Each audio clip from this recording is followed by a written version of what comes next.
ముఖ్యమంత్రి రేవంత్ రెడ్డి యొక్క ప్రకటన కావచ్చు, మంత్రి సీతక్క గారు చేసినటువంటి వ్యాఖ్యలతో చూస్తే ఇక స్థానిక ఎన్నికలకు సర్కార్ రెడీ, వచ్చే నెలలోనే ఉంటాయని సీఎం సంకేతాలు, క్లీన్ స్వీప్ లక్ష్యంగా పనిచేయాలని మంత్రులు, ఎమ్మెల్యేలు, ఎమ్మెల్సీలకు దిశానిర్దేశం, అభివృద్ధి పనుల్లో వేగం పెంచాలని ఆదేశం, అభ్యర్థుల ఎంపికలో జాగ్రత్తగా ఉండాలని సూచన, సర్పంచ్ ఎంపీటీసీ ఎన్నికల మధ్య 10-15 రోజుల గ్యాప్, ఆ తర్వాత జెడ్పీటీసీ మున్సిపల్ ఎలక్షన్స్ ఉండబోతా ఉన్నాయి. సో ఇక ఇక తప్పేలాగా లేదు. ఇప్పటికే సంవత్సరాల కాలం అయిపోతా ఉన్నది. ఈ సంవత్సరాల కాలం ఇప్పటికే గ్రామ పంచాయతీలో ఉన్నటువంటి అభివృద్ధి అంతా కుంటుపడిపోయింది.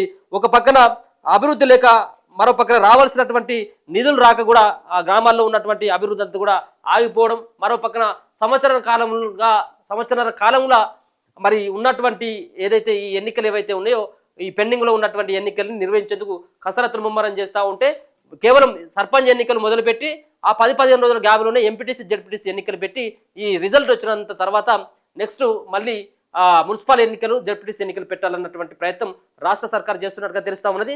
స్థానిక సంస్థల ఎన్నికలకు సర్కార్ సిద్ధమవుతున్నది. వచ్చే నెలలోనే ఎన్నికలు జరిగే అవకాశం ఉందని మంత్రులు, ఎమ్మెల్యేలు, ఎమ్మెల్సీలకు సీఎం రేవంత్ రెడ్డి ఇప్పటికే సంకేతాలు ఇచ్చారు. పార్టీ పరంగా బీసీలకు 42% రిజర్వేషన్ కల్పిస్తామని, కాంగ్రెస్ క్లీన్ స్వీప్ చేసేలా కష్టపడి పనిచేయాలని నేతలకు ఇటీవల దిశానిర్దేశం చేశారు. ఈ టాస్క్ను ప్రతి ఎమ్మెల్యే, మంత్రి సక్సెస్ చేయాలని, ఇందుకు ఎమ్మెల్సీలు, కార్పొరేషన్ చైర్మన్లు, పార్టీ లీడర్లు సహకరించాలని సూచించారు. ఈ ఎన్నికలకు ఏడాదిన్నర ప్రభుత్వ పనితీరుకు పరీక్ష లాంటిదని, ఎట్టి పరిస్థితుల్లోనూ నిర్లక్ష్యంగా వ్యవహరించవద్దని చెప్పినట్టు తెలిసింది.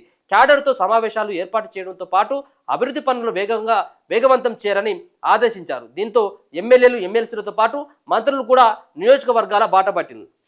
మీరు అనుకున్నట్టుగా, మీరు ఇంత రాసినట్టుగా అంత ఈజీగా ఏమీ లేదు.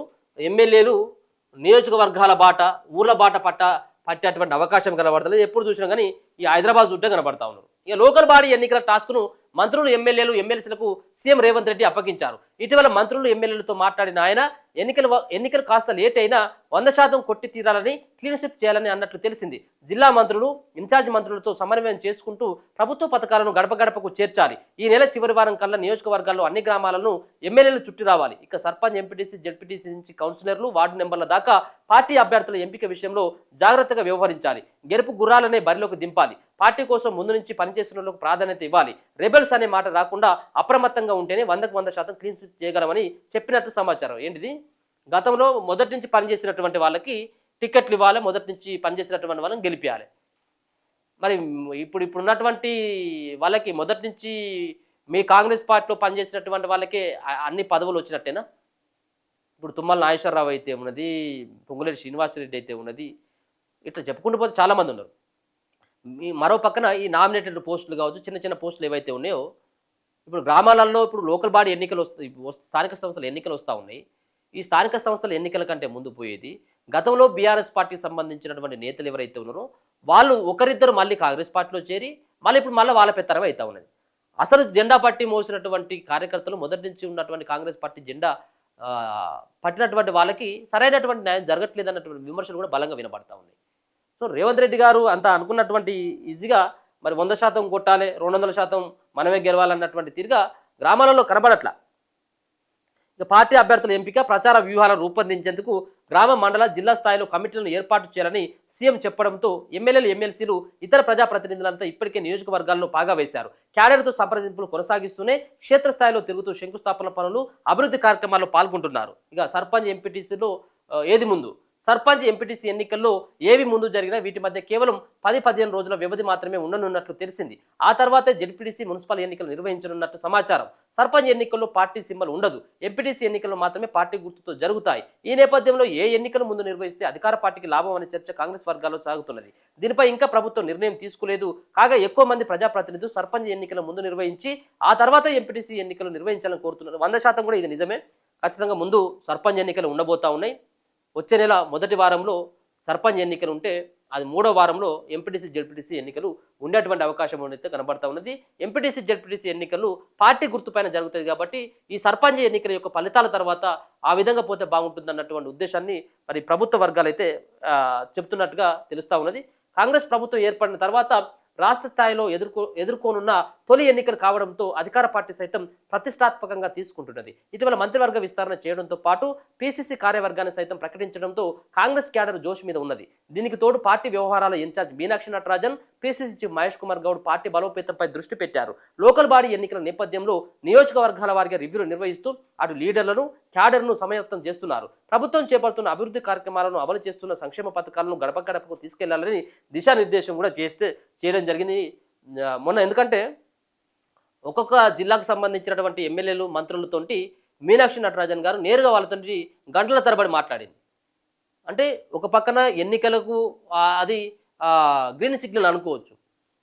ఎందుకంటే పాతగా కొత్తగా ఉన్నటువంటి నేతలను కలుపుకుపోవాలి, ఎలాంటి గొడవలు ఉండకూడదు. రానున్నటువంటి ఎన్నికల్లో 100% ఖచ్చితంగా ప్రభుత్వంలో మనమే ఉన్నాం కాబట్టి మనం ఎన్నికల్లో గెలుపు గుర్రాలను నిలబెట్టి వాళ్ళ గెలుపు కోసం కృషి చేయాల్సినటువంటి అవసరం ఉంటుంది. దానికి కార్యకర్తలను సంసిద్ధం చేయండి. మీరు కూడా ఎప్పటికప్పుడు లోకల్లో తిరగండి, గ్రామాలలో తిరగండి. ప్రభుత్వ సంక్షేమ పథకాలపైన ఖచ్చితంగా ప్రజలకి అవగాహన కల్పించాలన్నటువంటి ప్రయత్నం మీనాక్షి నటరాజన్ గారు ఎమ్మెల్యేలకు చెప్పిండ్రు, మంత్రులకు కూడా చెప్పిండ్రు. మరి ఇప్పుడు రానున్నటువంటి ఎన్నికల్లో ప్రజలు కాంగ్రెస్ పార్టీని ఏ విధంగా ఆశీర్వదిస్తారు? ఇది మొదటిసారి స్థానిక సంస్థలు ప్రభుత్వం వచ్చిన తర్వాత మొదటిసారి స్థానిక సంస్థల ఎన్నికలు పోతుంది కాబట్టి ఇది ఏ విధంగా ఉండబోతుందని ఇప్పుడు పెద్ద సవాల్తో కూడుకున్నటువంటి ఆ పని. ఒక పక్కన ఇది కాంగ్రెస్ పార్టీకి ఒక రెఫరెండంగా చెప్పుకోవచ్చు వాళ్ళ పనితీరుకి.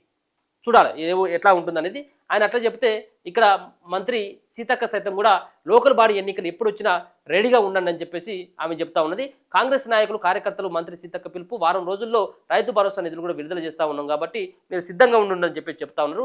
లోకల్ బాడీ ఎన్నికలు ఎప్పుడు వచ్చినా కార్యకర్తలు సిద్ధంగా ఉండాలని పంచాయతీరాజ్ శాఖ మంత్రి సీతక్క పిలుపునిచ్చారు.